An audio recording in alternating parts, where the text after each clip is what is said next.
This is the Michael Brian Show.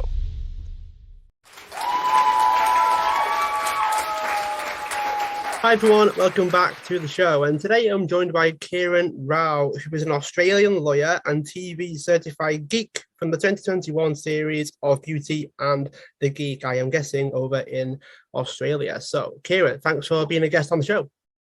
Hi, Michael. Thank you for having me on. It's such a pleasure. So you're a certified geek, which makes me jump straight to how do we define what a geek is in today's world? Everyone's trying to be more unique and adventurous with how they spend their time these days, but how would you define what a geek is?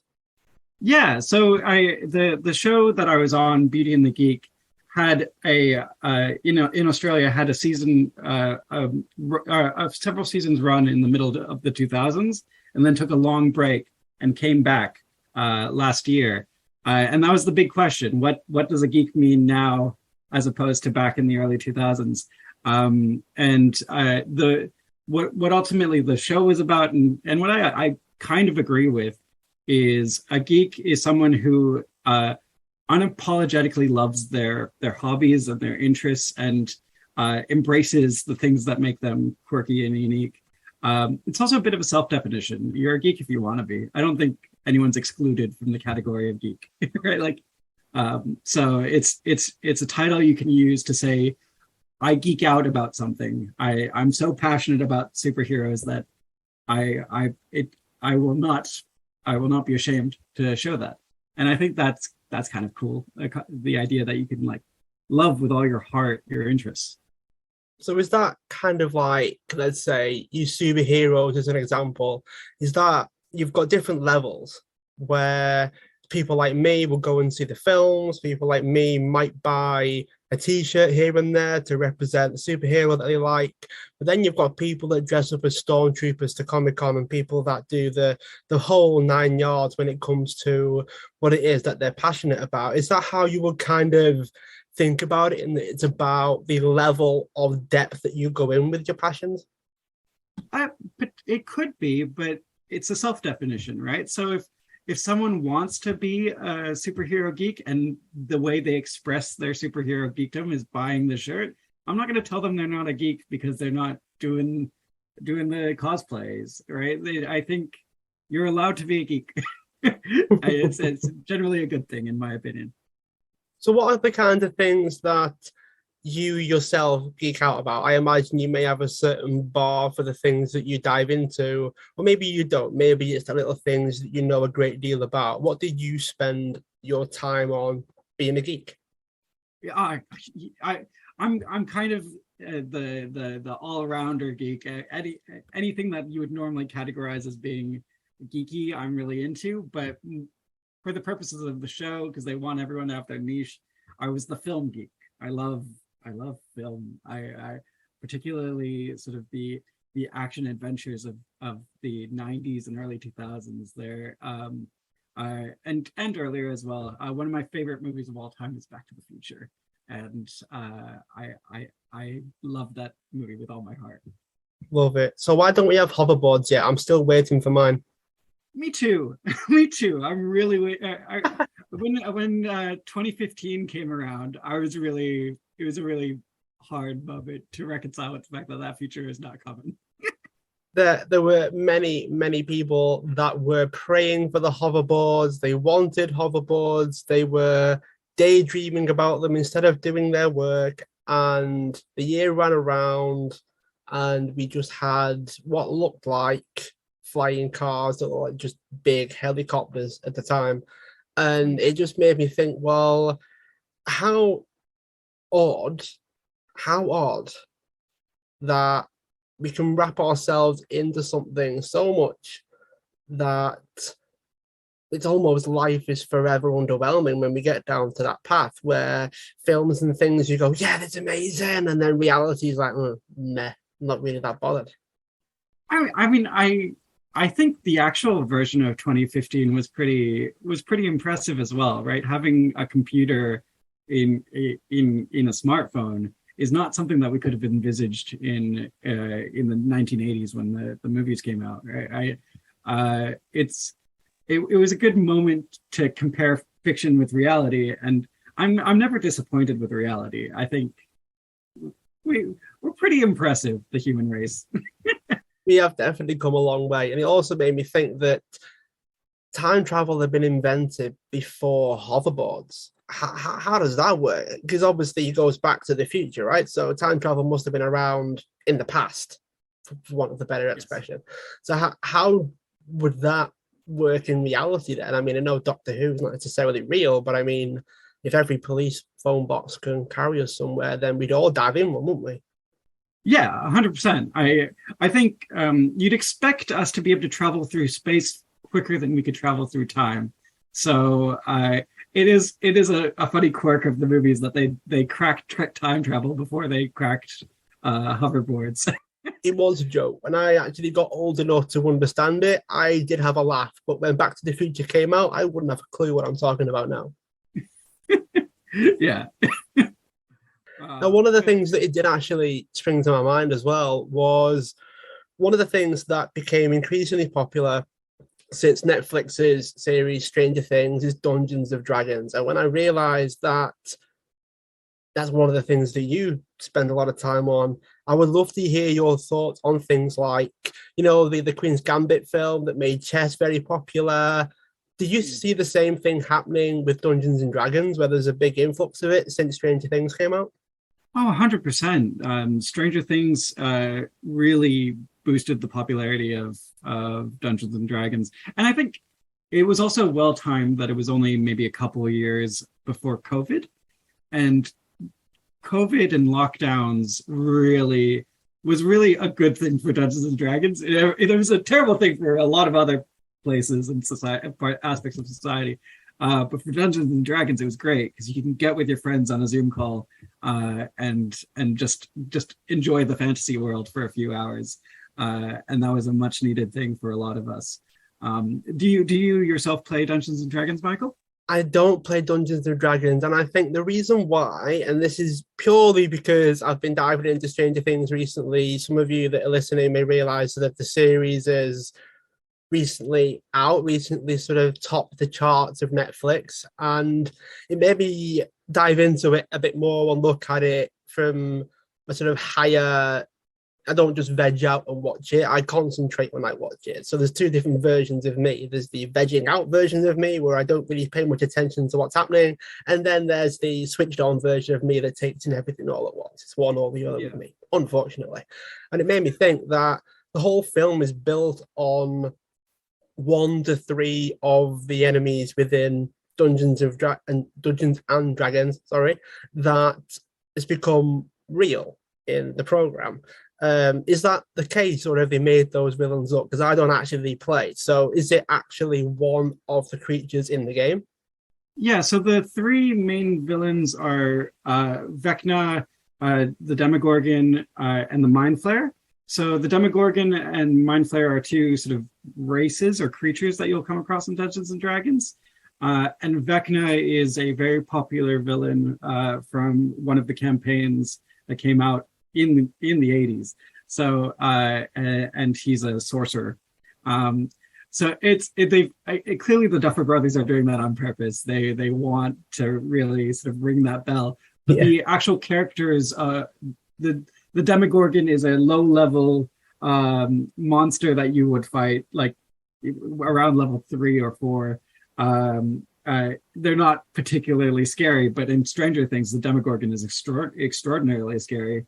And the Mind Flayer is Mind Flayers are terrifying, but they're like humanoid creatures with squid heads.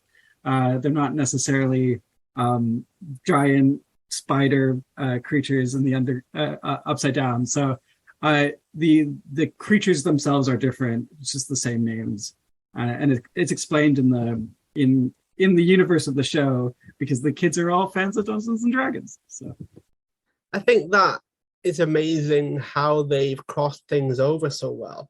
Like if you wouldn't know Dungeons and Dragons or Stranger Things, you could do one or the other, and eventually you will find the other one. It's that you start off in one universe, you will inevitably find the second one. Are there any other films like that or movies like that that make you think of games or how they interact? Well, I mean, so there was there was Free Guy that came out fairly recently on Disney Plus. That was a big celebration of a whole bunch of video games, and there were a lot of sort of Zelda references and references to GTA, and it felt like a celebration. And when you got all those references, it was great. Ready Player One came out a few years before that, similar concept. I think, and then we had Scott Pilgrim ages ago. There is definitely a focus on sort of celebrating nerd culture in media, which kind of brings us back to that first question of like, everyone is becoming geeks, and I love it.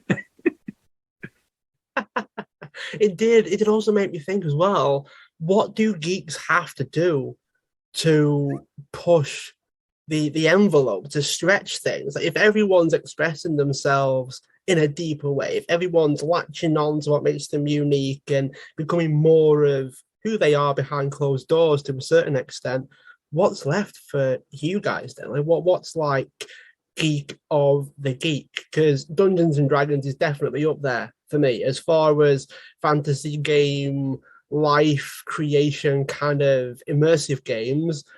That is up there with some of the bigger geek movements that you will come across.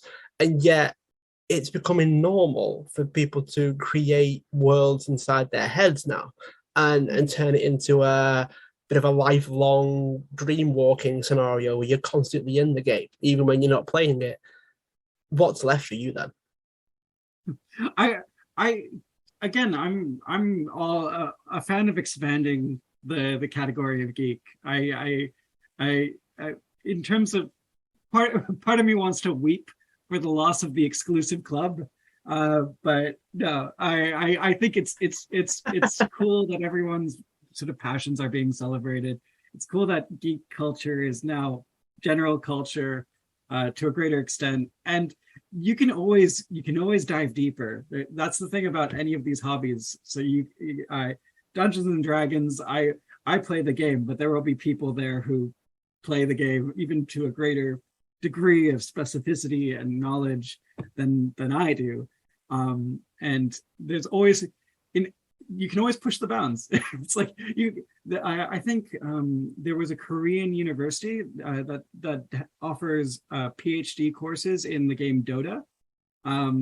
It's like an online game that's extremely popular in Korea. It's like if you can get a PhD in Dota, if you can become a doctor of a video game, I think you can always push the bounds. That must be very weird. Can you imagine? I mean, there may be job prospects for someone with those kinds of degrees, but can you imagine sitting down for lawyer positions, right? That's kind of your background as well. Yeah. And it'd be like, what's your degree in? Oh, well, I've got like a lawyer thing with a secondary thing in Pokemon or something like that. And my head would explode as the employer sat in front of someone who's got a degree in Pokemon. It'd definitely be enough to blow my mind. Oh, yeah. I'd hire them on the spot. That's an excellent qualification. So is that the kind of thing that we're actually aiming for then? Like, are we aiming for diving deep in your passions, the thing that makes you unique, self-expression as a geek is enough to break the sort of traditional societal ways that we've governed in the past, that they no longer fit anymore because of all these unique things that are happening? I think it's a form of expression, right? So an expression is a privilege. So when you live in a relatively stable society and you're not too worried about paying your rent or feeding yourself or your family, you can express yourself, and it's a testament to how we've developed as societies, how we've grown, that we're at a point where people can really get creative. And it's a form of creativity, it's a form of expression to be a geek and be a true geek. and really just like celebrate who you are. So I welcome it. I think it's amazing. Is there elements of that where you need to be at a certain point in your life whereby you can expand? It's almost like Maslow's hierarchy of needs, where once you've taken care of food, shelter, social standing, you may use that as a way of informing the area that you take your geekiness, for want of a better expression, is the people you surround yourself with, is the people that you want to get closer to, build that stronger connection with. You might use that to inform your decisions. If no one in your circle likes Dungeons and Dragons, then you're less likely to. You still might, but you're less likely to because you've got no one to talk to about it. Is there elements of you need a certain level of safety or security in your life before this even becomes valid? Or do you know people that have dove into it no matter what? Maybe they've got safety and security from other areas, maybe parents or guardians or friends that have helped build that safety net for them. I imagine that's a rarity though, no? I think it's a really interesting question, because thinking about it now, I know quite a few people who turn to their geeky interests because there are other aspects of their life that aren't necessarily sort of secure or safe. And the geeky interest can provide a safe harbor for someone who's looking for one. I know that sort of Dungeons and Dragons historically is a hobby of outcasts. People even within the fiction of Stranger Things, the Hellfire Club is all the outcasts in the school. I think you need to have like basic safety and basic security, right? If you're fighting off tigers, you're probably not playing Dungeons and Dragons. But I mean, I'd be impressed if you found the time between. But I think once you have that really, really low level hierarchy, hierarchy needs met, I think it does start to seep into the lower levels. So it's a form of a lot of these geeky interests are a form of emotional education, and emotional needs are lower on the Maslow hierarchy. If we're assuming that Maslow's is still valid, and I've heard people say that it's not, I don't know. I'm not a psychologist. But emotional needs are lower than sort of aspirational needs or wants. And I think having these outlets for emotional expression, emotional education, and emotional connection, some people need it, and as a survival thing. I guess it comes down to how you, I suppose, cope with your situation is different from person to person. Like my own coping mechanism comes in the form of creativity and exercise, and they tend to be my two go-tos. When it comes to other things, I tend to have to feel like my head can't focus on it. And if I'm too busy worrying about something else, it's very difficult to do it. I'd rather have an hour where it's completely focused because I've had everything else met or ticked, for want of better expression. That box is ticked, therefore I can focus on something else. It's better to have an hour where that is my feeling, that's my reality, everything's going great. I'd rather have an hour like that than have to force myself to do 4 or 5 hours where I'm still worrying about something else because I can't be truly present and experience it and express it fully because it's always in the back of my mind. There's always that worry there. Is that what you found maybe when you were doing research for the TV series as well, where I'm assuming you had to research things and dive into particular areas? Is that something that you found in yourself when you were going down this road for the show? So in terms of research, I fortunately didn't have to do much research at all. I did a little bit of background research into the production company and into the elements of producing the show, because it's a risk.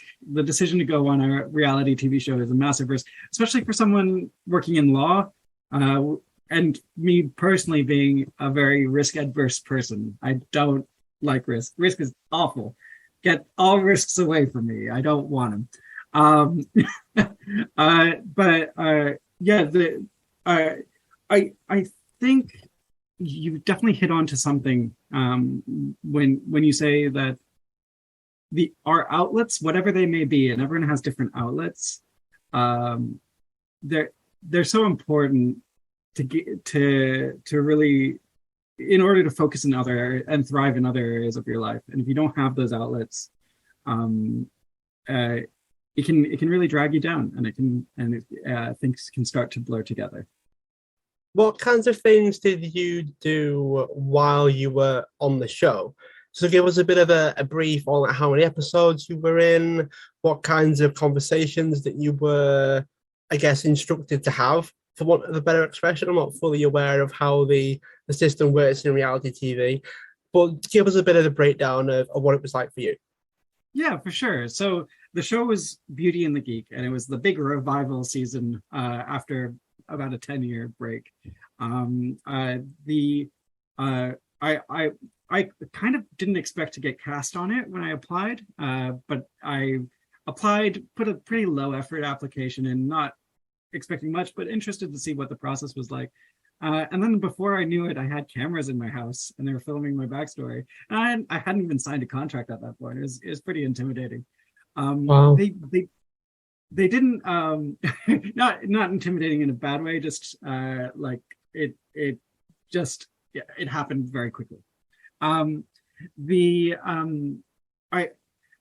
think we weren't really instructed to do very much. We had to do challenges each week. So we would do a challenge which tested our teamwork with our quote unquote beauty.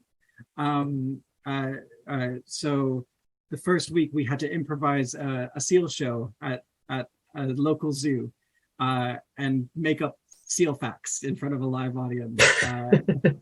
And then the second episode we had to pretend to be fashion photographers and take photos that resembled fashionable photos. The third episode we hosted a radio show, very much like what you're doing here. Yeah. That one wasn't one of my stronger performances.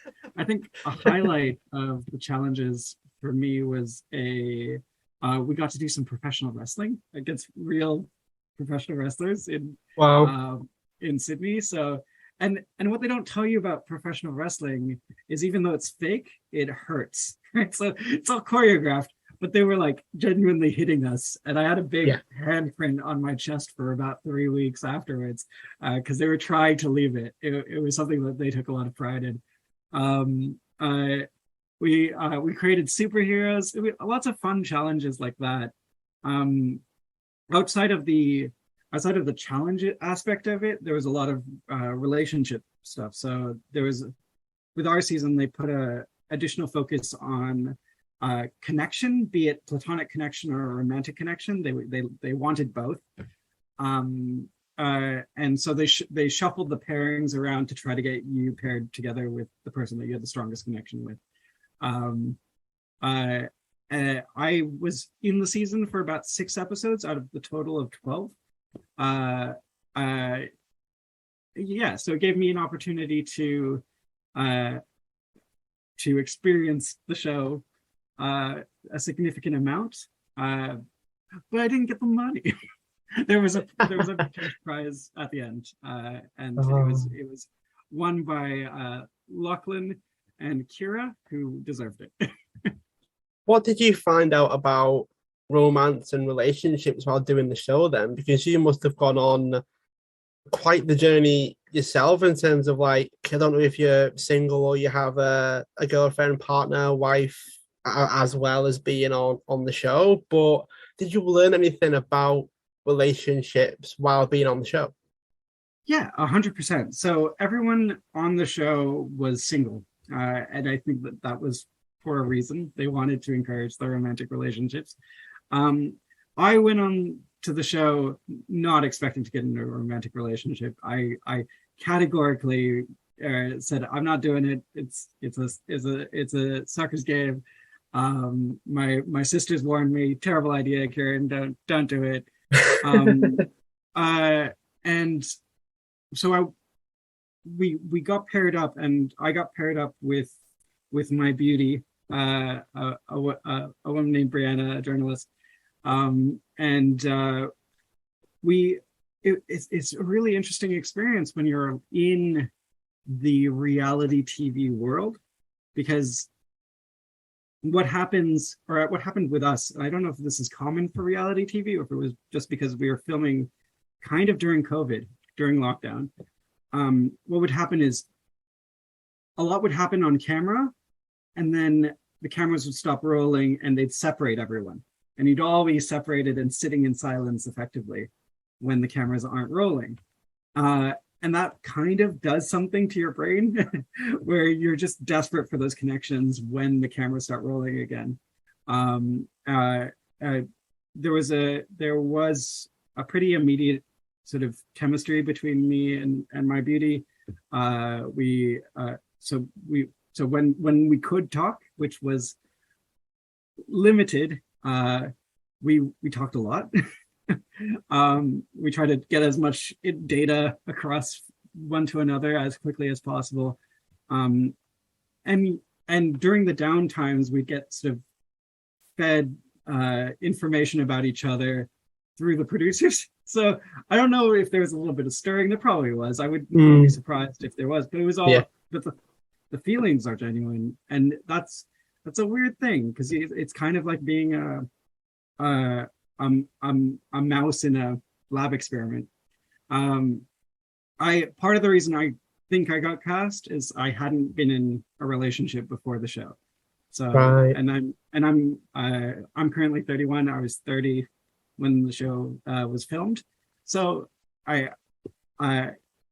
it was an opportunity to learn a bit more about something that I hadn't really had as part of my life. The nature of relationships. I'm currently in a relationship, my first proper non-TV relationship, and it's going really well. That must be a bit strange when you're being fed information about someone that you're sort of maybe in a relationship with.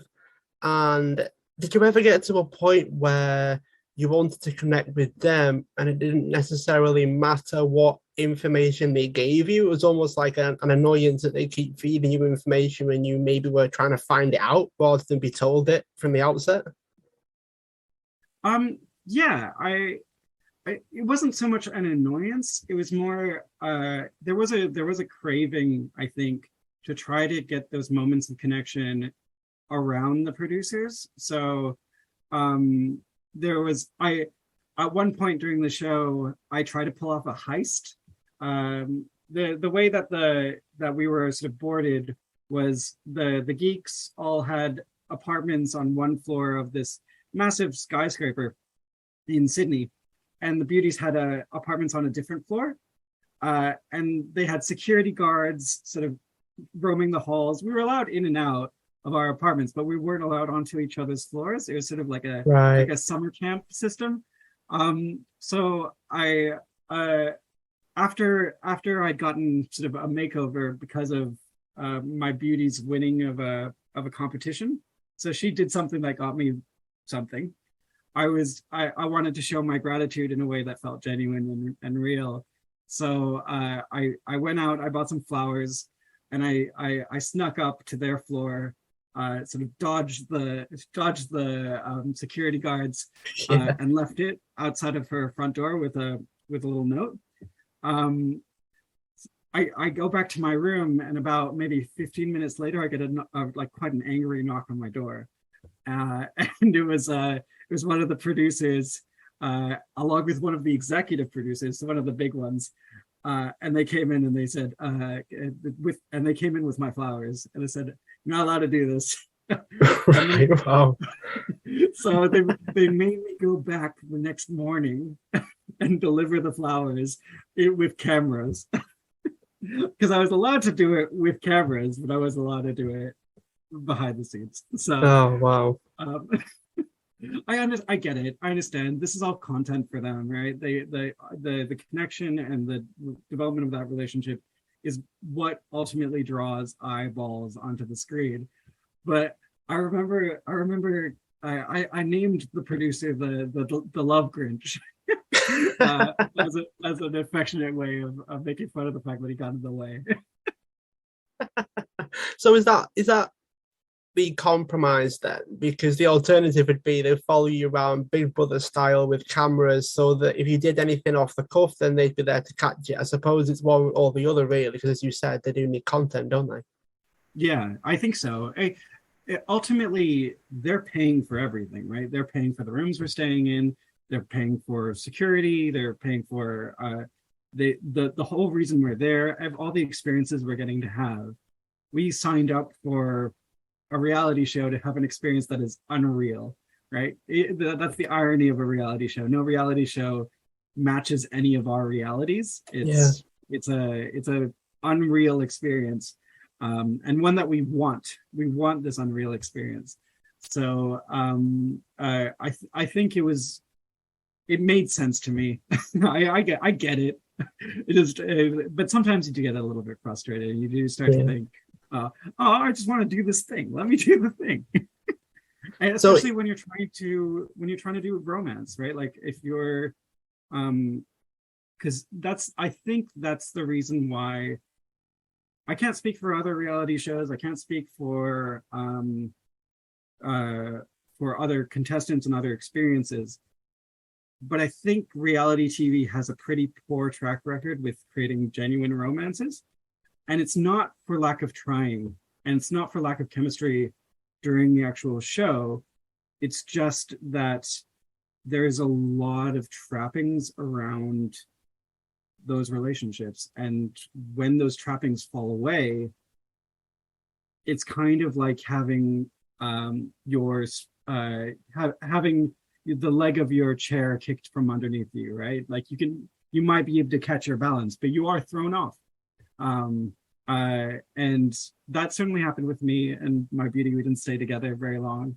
But it wasn't for lack of trying. I think it was, it's a weird artificial experience. I can get where you're coming from as well, because it must feel like it's not genuine because you do it when the cameras are rolling, whereas because you did the act when the cameras weren't rolling, that's probably your way of it feeling more genuine. Like you didn't wait for the cameras to roll before you did anything, and I guess it wouldn't be received in the same way either.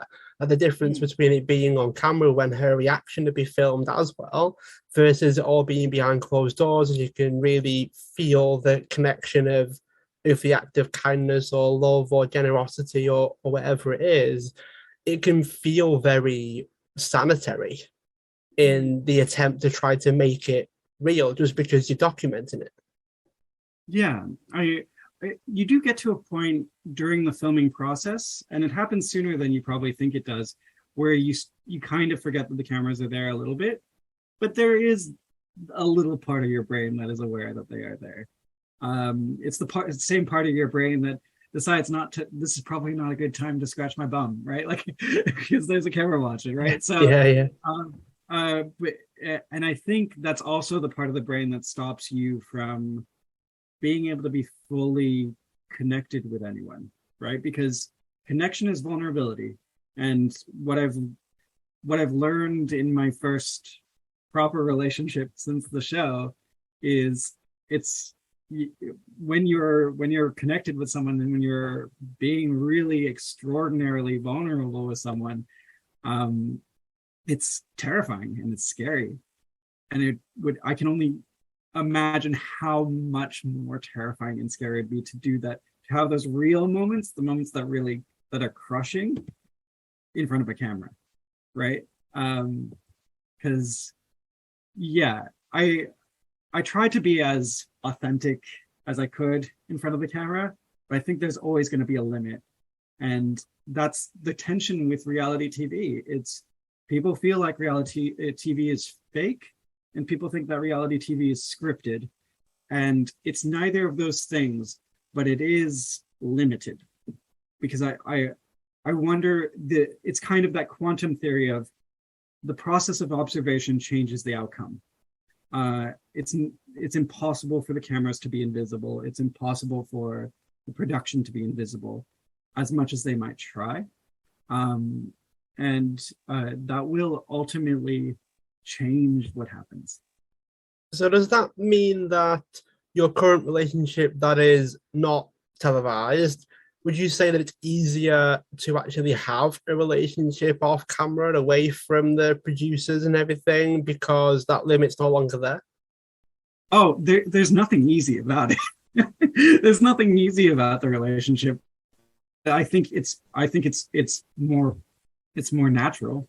It's more natural, and uh, there's more opportunity for that. I can only imagine going through some of the fights and the vulnerable moments, and the moments that are a little bit sticky. And that's what really I believe those are the moments that really define your relationship and define the strength of the core of your relationship. And having those in front of a camera where you're also concerned about the opinions of other people outside of the opinion of the person that you're trying to connect with, and sometimes failing to connect with, I think that'd be a Herculean task. How do you have a relationship in front of a camera? I don't know how you can do it. I honestly don't. I think it's if anyone out there does know it, I'd be keen to hear from them, because it just seems so hard. Is there anything that you took with you lessons wise from the show that you use today? And is there anything that would only really work in reality TV and the real world just doesn't map to that? Yeah. So I think my confidence has popped through the roof. Part of one aspect of the show that we haven't really talked very much about, but is like the highlight of the show. It's the big selling point is the makeover. So I don't know if you've seen any of the show, but I prior to at the beginning of the show, I had a big bushy beard and a big hairy boy. And by the end of the show, I look a bit closer to how you see me now.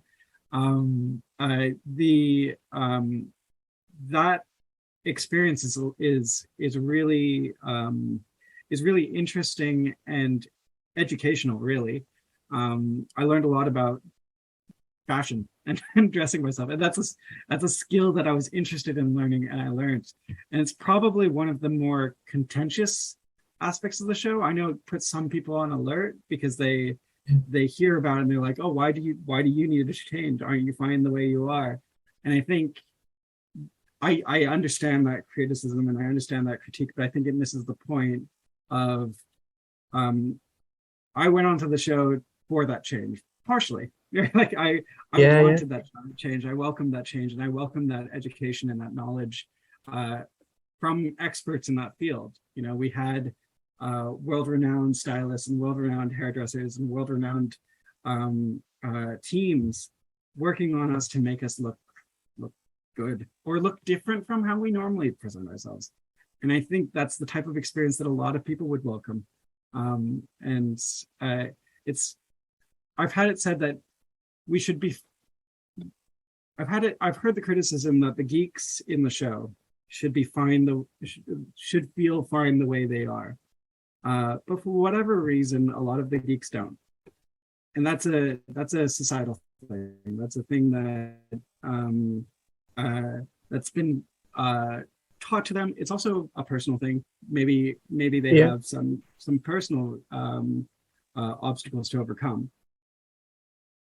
For whatever their reason, they've come onto the show with the knowledge and with the want to change, and I think that should be respected and acknowledged, because if people want to change, finding out where to start is a valuable lesson. And that's one of the reasons why when people call the show outdated or criticize the stereotypes that the show sort of kind of plays with, I do like to push back a little bit on that.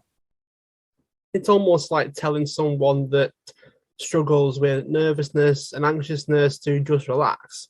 It's like you're trying to, it's like they already know. They already know that they're supposed to relax. And you already know you're supposed to feel comfortable in your own skin and the way that you look and present yourself.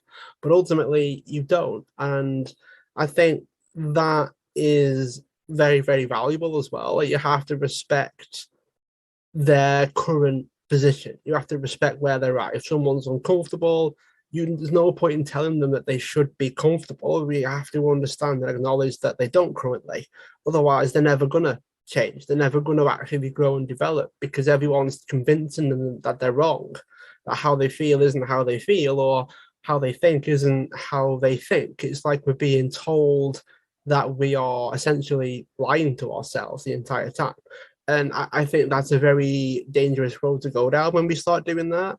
And everyone that ever says it is trying to help. Like they're trying to be the opposite of how they feel, which is in essence what the solution would look like. But they've got to figure out the how to do that. It's no good saying someone to relax. It's no good telling someone to be comfortable in their own skin. That's the outcome. That's the end result. The end result is that you're able to relax. The end result is that you're able to be comfortable in your own skin. But there's about 10 steps, tiny steps that you'll probably need to take before you can get to that outcome. And very often, you know that being comfortable in your own skin, being happy with yourself is what you want. And in some ways, that's why you're there. As you said, you're there to go down this road to get to the point where you're comfortable in your own skin. You've probably been told about 1,000 times to be comfortable in your own skin. That's how you attract the right person and all those things. But it's almost like it doesn't really help you. It's like a solution for someone that needs 1 or 2 steps, not someone that needs 10. It doesn't really work that way to just skip to the end and pray that everything else works out. Yeah, 100%. I think when I think exactly that it's people want to go through a process, and whatever process that takes, I think that process should be accepted, taken on its own terms. um, I yeah, I understand the problematic nature of a show called Beauty and the Geek, because what is a beauty? What is a geek? They're playing up these stereotypes. You've got the guys there with the thick rimmed glasses, and you've got the girls there with the sort of revealing dresses, and they're playing up the fact that the geeks are smart and the beauties are sort of characterized as less intelligent. What I think that our season of the show, the reboot here in Australia, and I believe they're rebooting in the UK based off of the success of our season, tried to do was really celebrate both of those roles and really show them as complex and three-dimensional, and to the extent that they can. And we've been critical of the role of the camera and the limiting factors of reality TV, but I think they did a pretty good job, and they tried real hard to show the growth of both groups. So I am ultimately proud to have been involved in that production, because I think it's a beautiful, sweet show, and I hope, Michael, if you haven't watched it, you get a chance to, or at least watch the UK version. I expect it's going to be fantastic as well. It's definitely a difficult thing. I mean, when you've got to portray reality in a way when everyone knows, in essence, just because you've got cameras there, makes it a very difficult job. And when you mentioned whether it be stereotypes or characterizations of different types of people, in this day and age, it's even harder to do because there's so many categories now, whether it's identity, conformity, different categories of people are showing up all over the place. It must be very difficult for you to go under the banner of geek when you're probably aware that there's different levels. There's a geek within this area, might know nothing about the other area, and it just becomes a mess, which makes me think reality TV is going to have a much more difficult job moving forwards, because they have to really, really understand what they're trying to do and how they're trying to come across. Like, there's probably a very, very smart, beautiful person somewhere, whether it be a boy or a girl, man or however you want to do it. There will be women out there that will classify themselves as geeks, and they're also good looking. What happens then? Is that like season 10 when we all walk in and go, so you're both then? You go, yeah, I do a bit of everything. Yeah, I don't need a relationship, but it'd be really cool to find someone that could contribute, or someone that can add to the skills and traits that I have. And then the producers would have a real test of their knowledge, then trying to find someone for that particular individual, which just makes it so complicated. I mean, are we moving away from reality TV now, do you think? Do you think it's had its day? Do you think it's going to become too difficult for producers to navigate this thing? Because the amount of negativity that some of you must get would be sky high at the moment.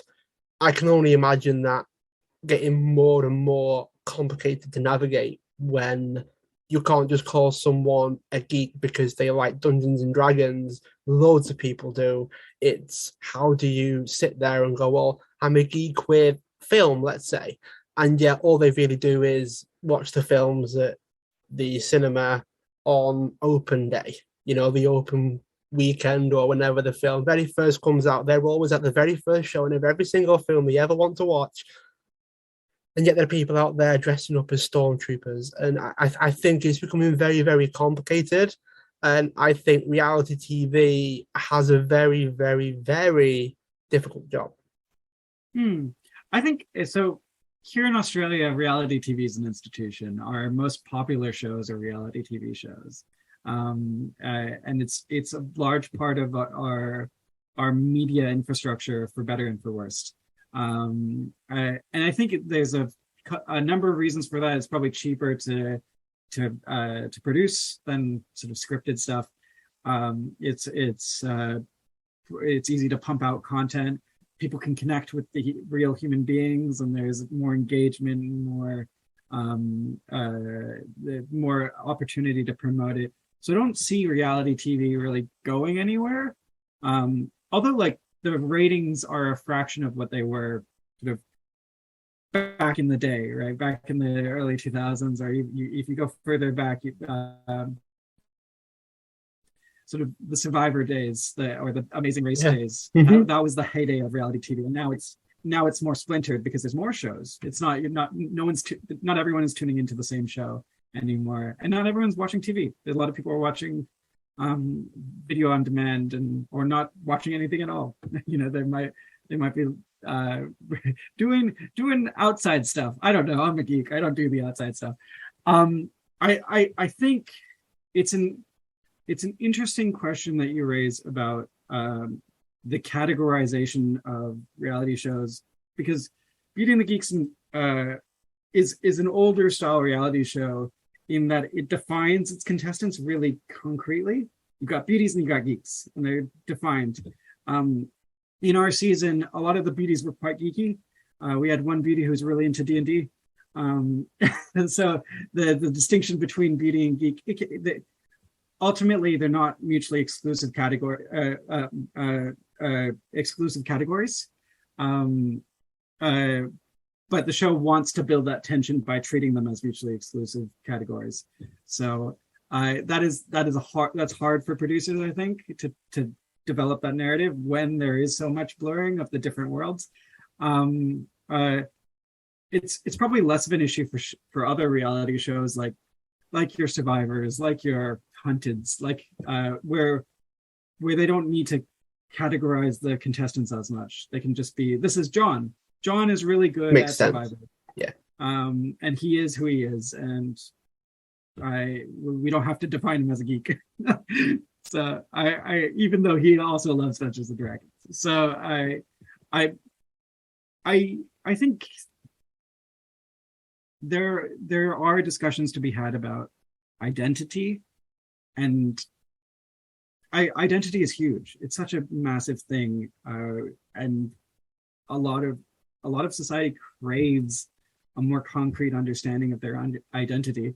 And I think that was one of Beauty and the Geek's strengths in that it takes such a bold and like earnest approach to identity. It starts with one thing, right? It's the word beauty and or the word geek, and it expands from there. And you can see how the strength of those terms can really elevate people, but they can also limit people. So take the good parts and leave the bad, right? I'm a geek when it helps me, but the moment geek becomes not useful, if it starts interfering with my ability to date, my ability to connect with other people, because I define myself as a geek and not worthy, then I don't need that label anymore. The labels are there, should be there, and the identities should be there if they're helpful. And you're not married to anything.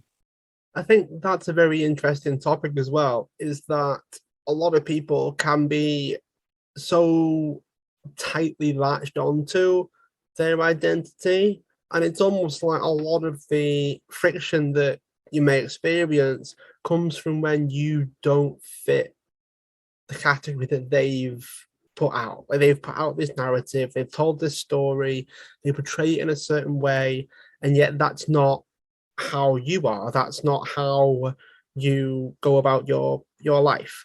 And I think that becomes complicated, but also it's almost like the consumer needs a little bit more responsibility here.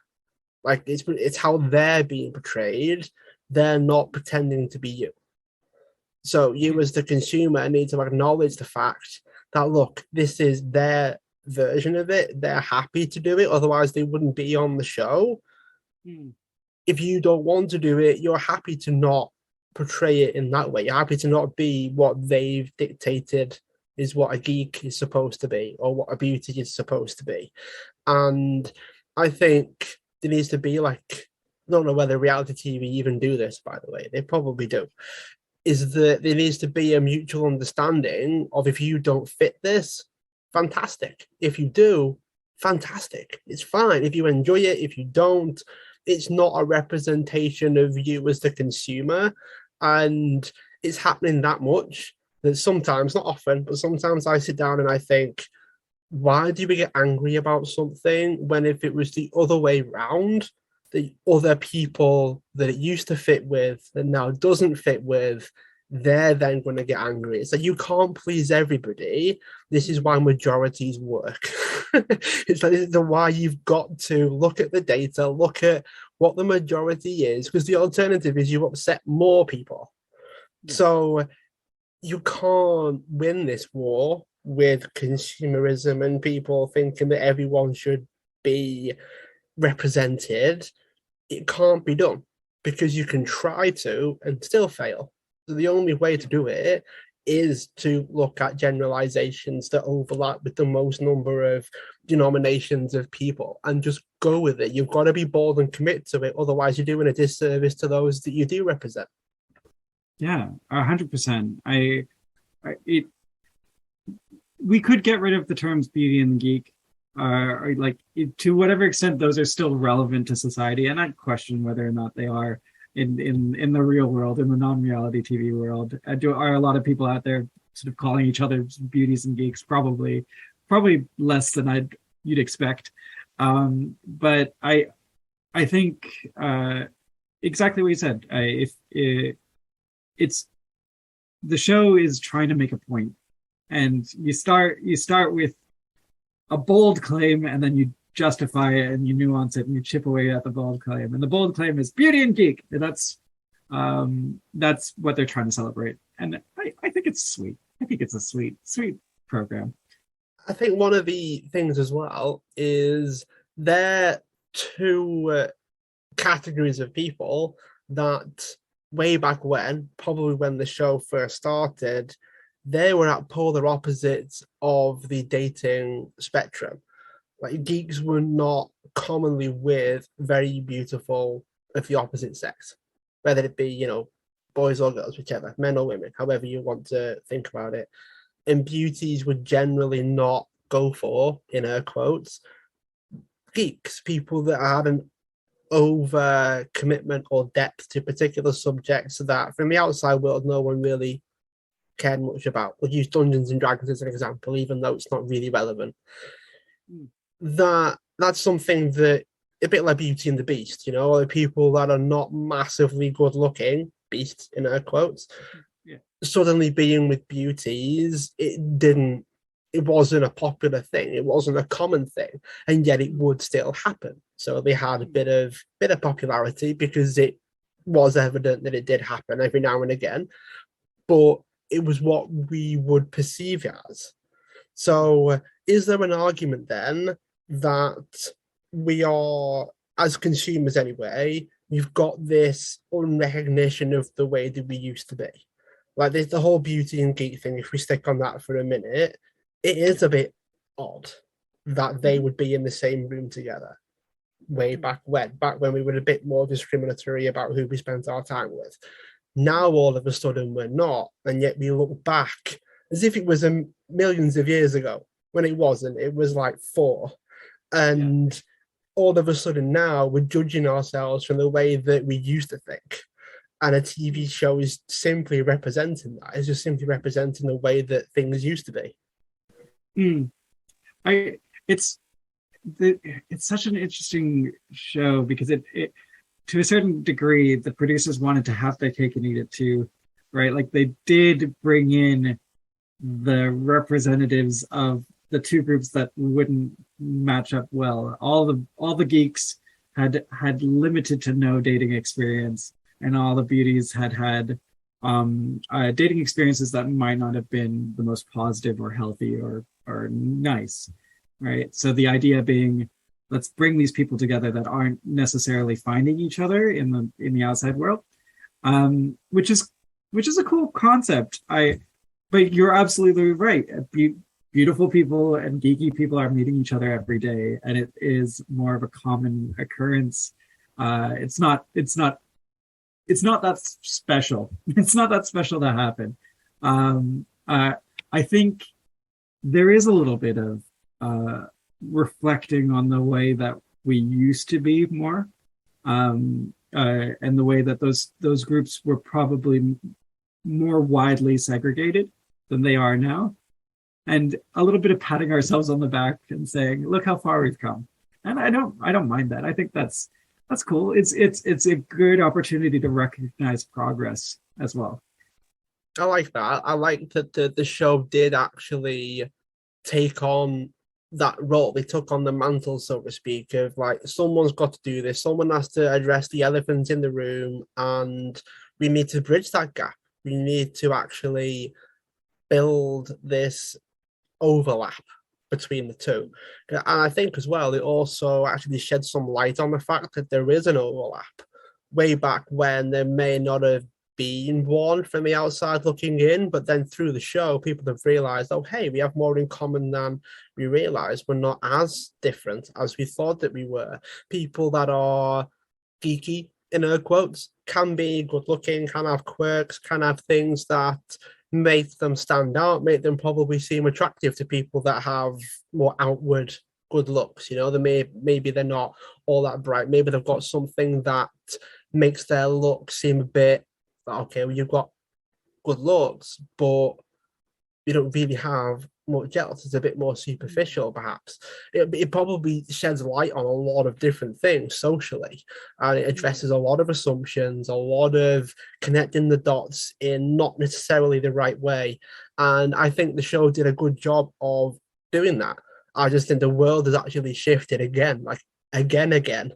And we've realized that reality TV has a much more difficult job than it used to. Yeah. I think I agree. I've lost the point I was going to make. That's okay. It's one of those interviews that gets deeper as it goes along. We started off fairly straightforward, and every time we've bounced off each other, it's got deeper and deeper and deeper until we're sort of putting the will to rights all over again. And it's an interesting conversation, really, because I was really keen to go down the deeper philosophical aspects of reality TV. And I think we've done that. I think we've definitely addressed a lot of the the topics, a lot of things that I think needs to be said. I'd be really curious as to where you see the future of reality TV going. Do you agree with what we've said so far? Do you think there's a piece missing? How do you see reality TV playing out in the next, say, 5 years? So I have like a pet peeve with reality TV. There's one aspect of it that I just wish we'd get rid of. I don't know if we are. I don't see any evidence that this is happening. But I would watch more reality TV if this became the case. It's the interviews to camera and the talking directly to the audience. Reality TV historically, and I think this started with like The Bachelor way back when. They used the talking heads interview as a way of expressing the internal, and part of that is because they didn't trust the audience to understand the subtleties and nuances of interactions. And one aspect of reality TV that I think is really sort of beautiful to watch is watching two human beings interact in uncertain terms and seeing that process. And that is something that reality TV has in spades. There's lots of moments where two human beings are interacting and they're not necessarily communicating, or they're not necessarily saying what they're thinking. And we can see that. And reality TV has a terrible habit of interjecting at that moment with a talking head that tries to clarify the uncertainty. And I hope for the future of reality TV that we start respecting reality TV audiences a little bit more, where they can just leave the uncertainty. Not everything has to be explained. It's a relic of the past that people associate with reality TV that I think is probably best left. So was that where reality TV is you as the person watching is simply the fly on the wall, the person that's just watching it all unfold? They don't have to speak to the audience. Is that what you're saying? Yeah, 100%. There was a reality TV show called Night with My Ex, which it was an American show, but I think they flew people in from around the world. And it was almost really good. The show would have these people who were in a relationship who've come back together for one day, and there's all these hidden cameras watching them, and they're just talking about why they broke up. And one of them's trying to convince them to get back into the relationship, and one of them's uncertain. And it's fascinating to watch, but in the moments where when you're seeing something really interesting happen, they'll cut to the explanation, and it'll be one person's explanation. And this is the film nerd in me, right? Like, I don't want that in my films. Like, I like the uncertainty in my films. I think if we treat reality TV as just another form of media, similar to a movie, you'd never want something like that. You wouldn't want the narrator to pop in and say in the middle of sort of a heated argument, "I was really upset because," like, no, you don't want that. You don't want that clarity. You don't want that certainty. No one wants that certainty. People want mystery, and they want subtlety, and it's nice as an audience to watch. It's also, again, emotional education. Why do we consume art? Why do we consume media? Why do we watch reality TV? This isn't a passive experience. We watch it to learn about our emotions, learn about other people's emotions, learn about communication, learn about morals, and that's why we have water cooler chats after the fact, right? We talk about what happened yesterday on Married at First Sight, because someone did something morally abhorrent, and we as a society are collectively learning what is okay and what isn't. Well, Kiran, this has been a fascinating conversation, and I really hope that we get the chance to have a round two, but I thought I would give it the chance to share how people can find out more about you, those that are listening, and then we'll we'll look forward to keeping in touch. But how can people find out more about you? Yeah, sure. So I'm mainly just on Instagram. You can find me at Kiran Kiran Rao Rao AU as in Australia. That's my Instagram handle. Otherwise, I thank you so much for inviting me on, Michael, and I do hope we stay in touch. I'd love to do a round two. That would be amazing.